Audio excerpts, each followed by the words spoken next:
Hello everyone, it's Dawn. I've been away for a couple of weeks and didn't know what to talk about. Still kind of don't, but we're going to go for it anyway. I wanted to talk about something that I really wish I could find on YouTube, and I haven't. That is the secret life of the writer. Let me make sure that I got my microphone where it can be unobstructed.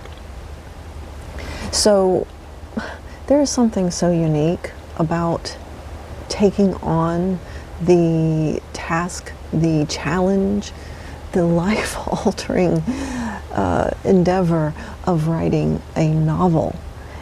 It is pouring a piece of yourself out there in fictional form. It is going to strain the sinews of your brain, if your brain has sinews. It is going to stretch your imagination. It is going to challenge your ability to draw someone in to inhabit the story with you. It is going to make you question yourself on your skill, on your talent, on your ability to form a coherent sentence. All of that is part of the special, unique challenges of being a writer. And it's worth us writers talking about it amongst ourselves. It's a safe space here.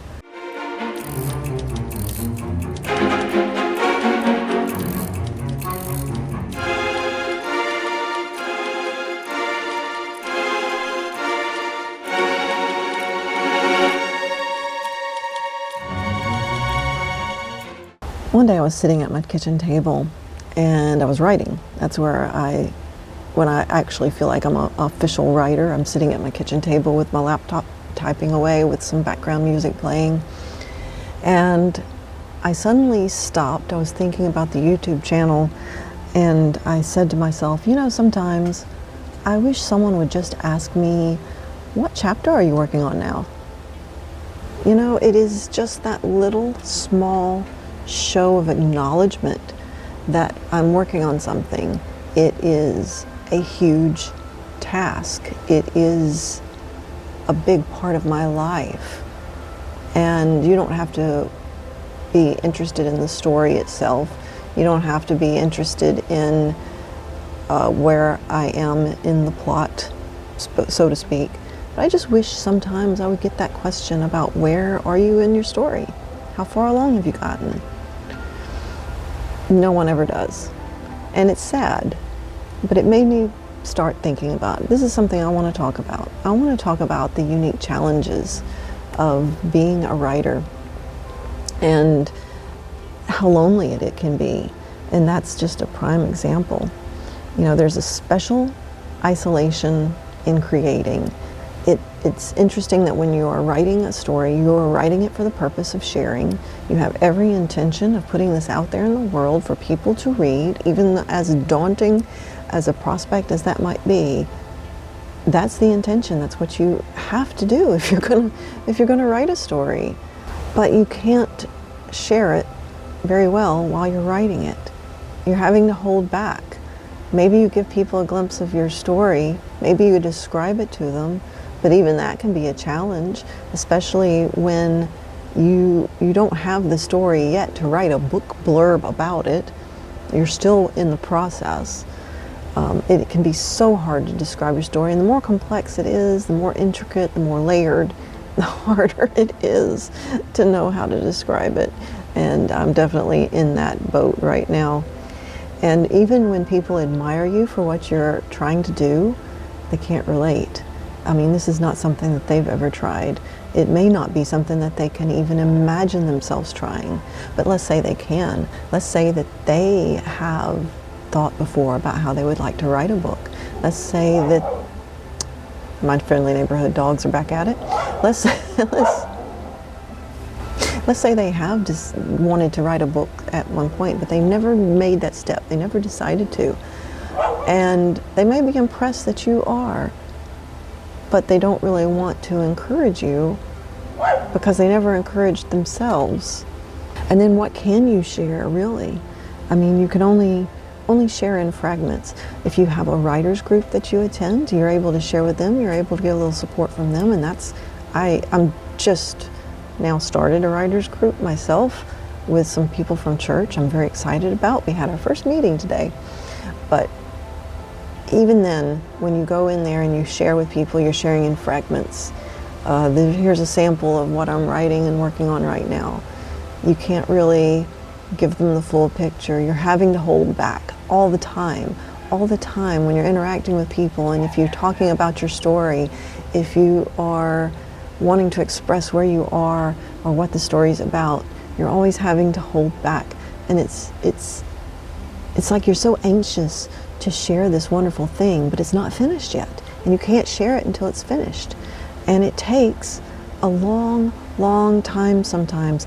I'm amazed at these people who are on BookTube, AuthorTube, WriterTube, whatever you want to call it.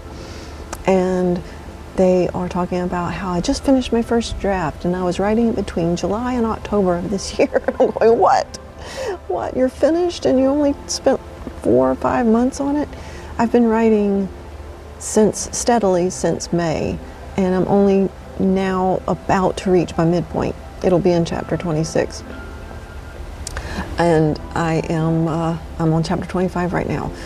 So I am very anxious to get to that midpoint and start to feel like there's some momentum going to the story. I mean, it's been moving, but you know how momentum picks up at that midpoint. So I'm really looking forward to that. So I'm thinking, man, is it going to be a whole other year before I can get the story finished? I was really hoping I'd be close to the finishing point at this time, but I'm not. And in the meantime, when you're only able to share in fragments and people are, you know, not super interested, even if they admire what you're doing, you're having to pat yourself on the back. You're having to give yourself pep talks, and you're just existing on your own faith that you know where you're going, you know the story you're telling, and you're going to get there one day, sooner or later. I keep telling myself that. And you're just leaning on yourself. And hopefully, you know, if you have God in your life, you're leaning on Him. I'm definitely leaning on Him for my inspiration, for my sustenance, for just the conviction that I didn't actually come up with the story. It was a gift given to me by Him. I've incorporated dreams that I've had throughout my life that I've enjoyed, actually, some of the dreams, and they're being incorporated into the story, and it just feels almost predetermined. And that sometimes is something that keeps me going when I doubt myself. But we're going to get into doubting ourselves later. I'm not there yet.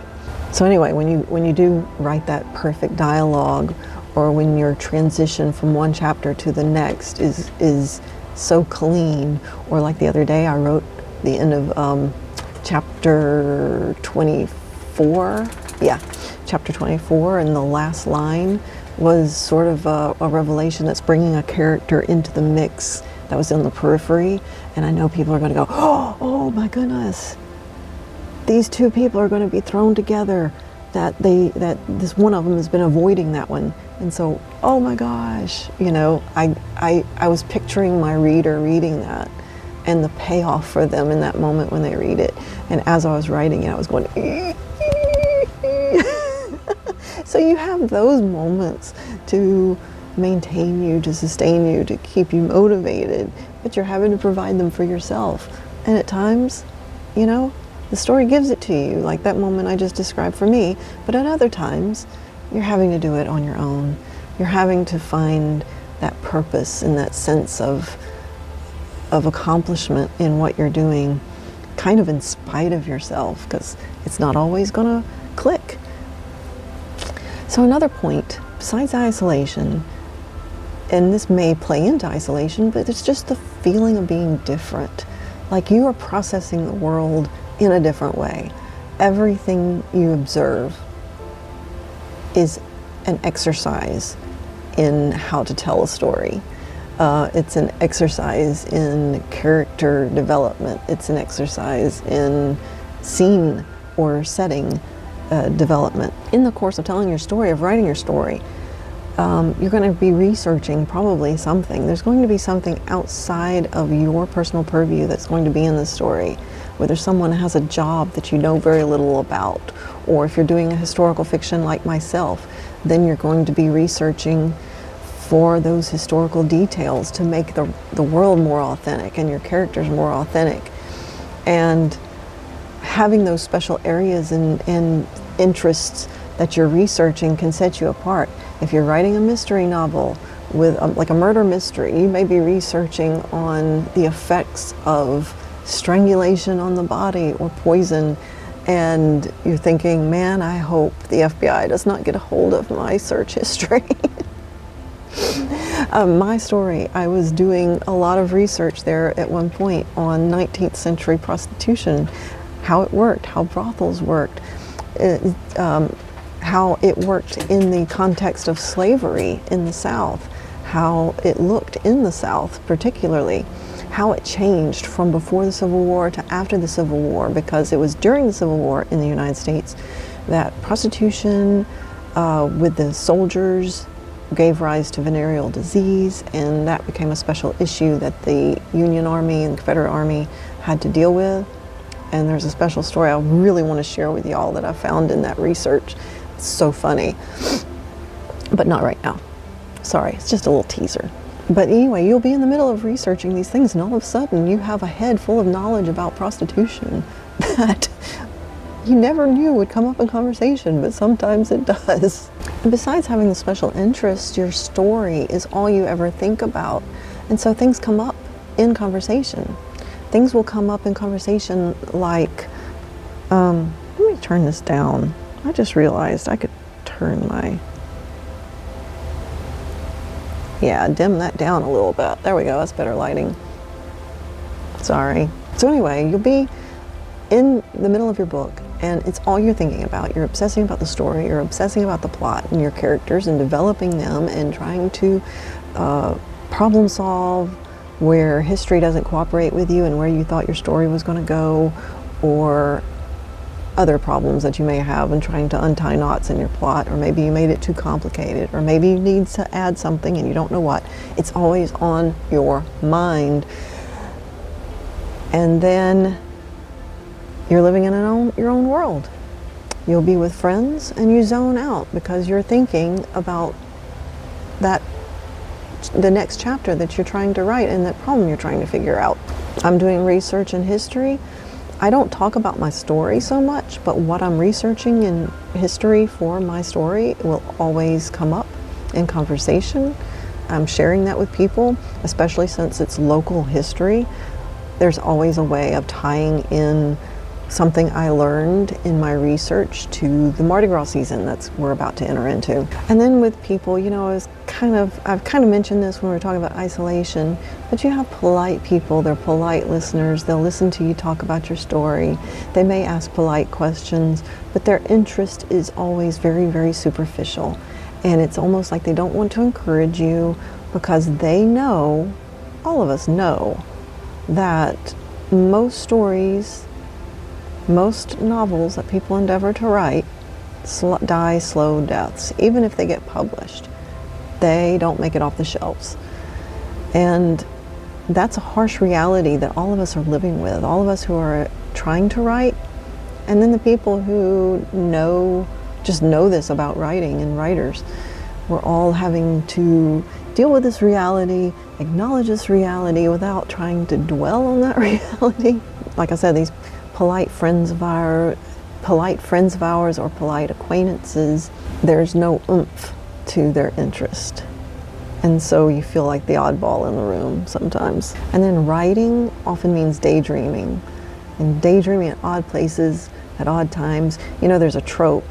Whenever there's a story about a writer, I've seen this in biographical TV shows, movies, like about Jane Austen or about Charles Dickens, where inspiration strikes at the oddest moment. They'll be in a social setting and suddenly they have to leave because they have to write this down real quick while the inspiration is hot.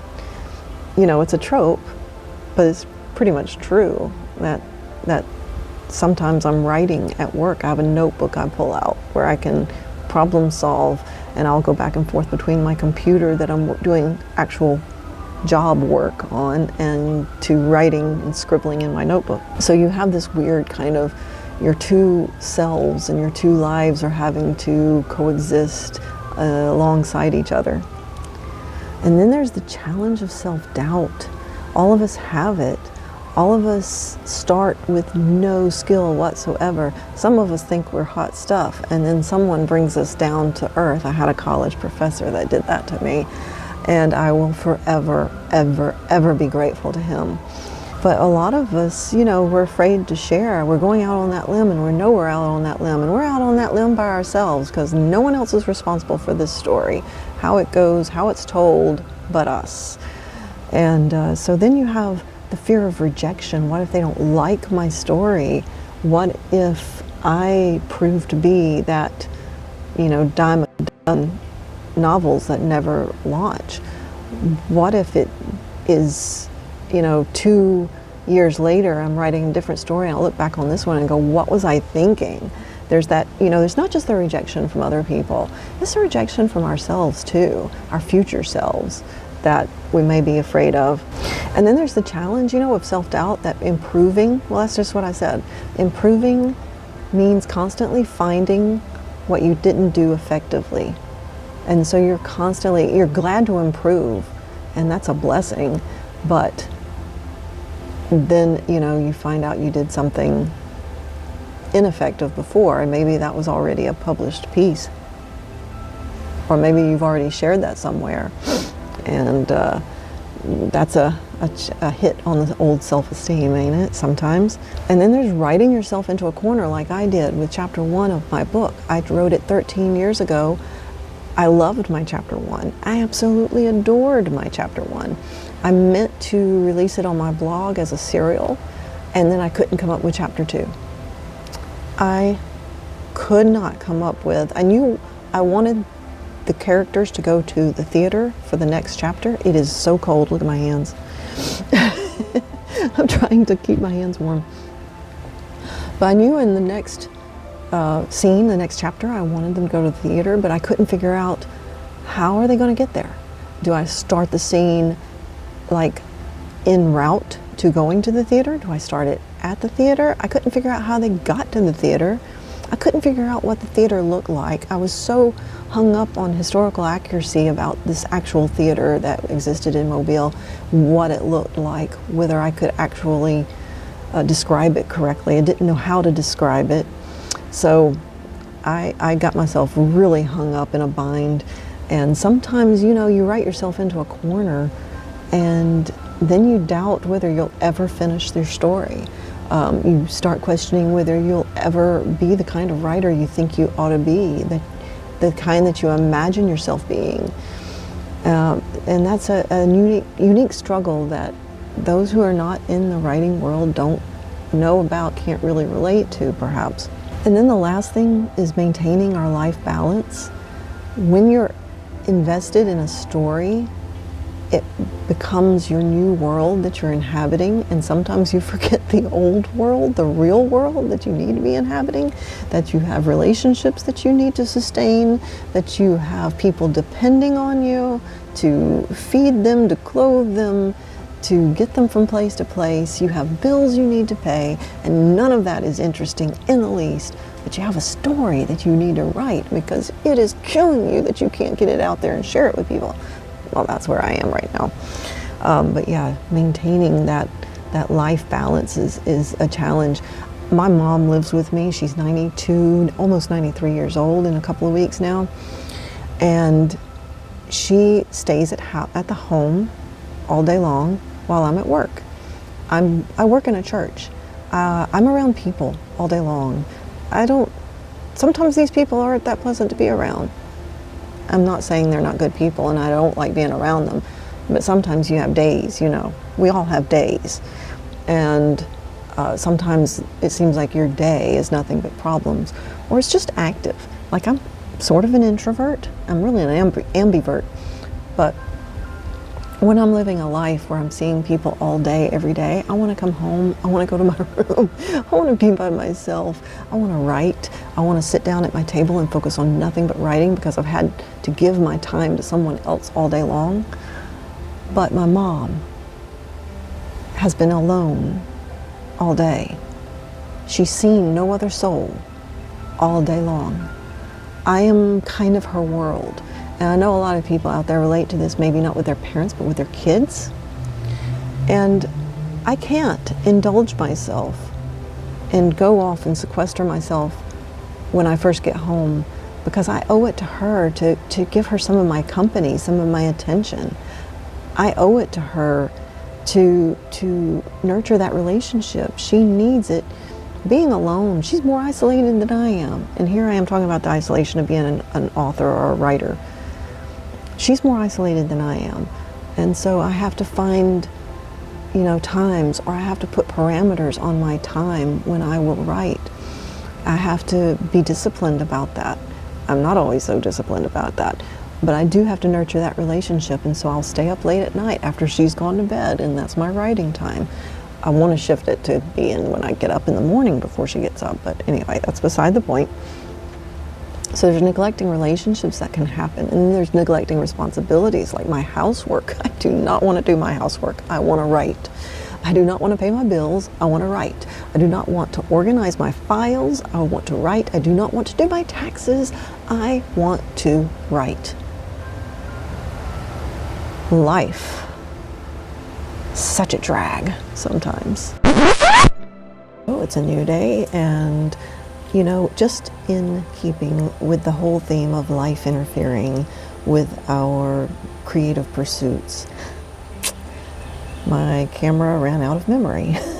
So I'm back to finish, and we just have one last thing to talk over. So it's just that sometimes a challenge to doing our writing is just the lack of motivation.